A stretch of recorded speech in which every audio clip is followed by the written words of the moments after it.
ഇത് നമ്മളുടെ ചെറുപയർ കൊണ്ടുണ്ടാക്കിയ മൈക്രോ ഗ്രീൻ കൾട്ടിവേഷനാണ്.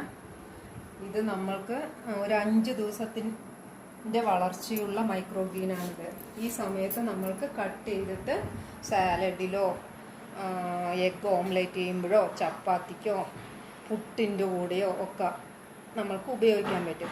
100 ഡിഗ്രി സെൽഷ്യസിൽ ഒരിക്കലും ചൂടാക്കിയിട്ട് ഇത് ഉപയോഗിക്കാൻ പാടില്ല. ആവുന്നതും പച്ചയ്ക്ക് കഴിക്കുക, അല്ലെങ്കിൽ ആവി കയറ്റിയിട്ട് കഴിക്കാവുന്നതാണ്. ഒരു അഡൽട്ട് പേഴ്സണിന് ഒരു ദിവസം 20 ഗ്രാം മൈക്രോ ഗ്രീനേ കഴിക്കാൻ പാടുള്ളൂ. അതിൽ കൂടുതൽ കഴിക്കാൻ പാടില്ല. അപ്പോൾ ഇത് നമ്മൾക്ക് ഒരാഴ്ചയ്ക്കുള്ള മൈക്രോ ഗ്രീനാണ്.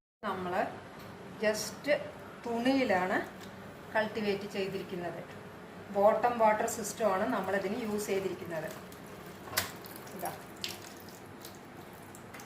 നമ്മൾ പ്ലേറ്റിലെടുത്ത് വയ്ക്കുക, ഇതിനെ കട്ട് ചെയ്യുക, ഇതുമാതിരിയുള്ള പോട്ടുകളിൽ നിറച്ച് വയ്ക്കുക.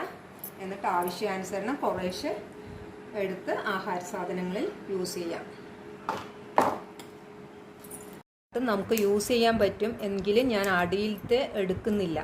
ഇതിൽ മണ്ണോ ചകിരിച്ചോറോ ഒന്നും അല്ലാത്തത് കൊണ്ട് അടിയിലെ പ്ലാന്റ്സ് നമുക്ക് യൂസ് ചെയ്യാം.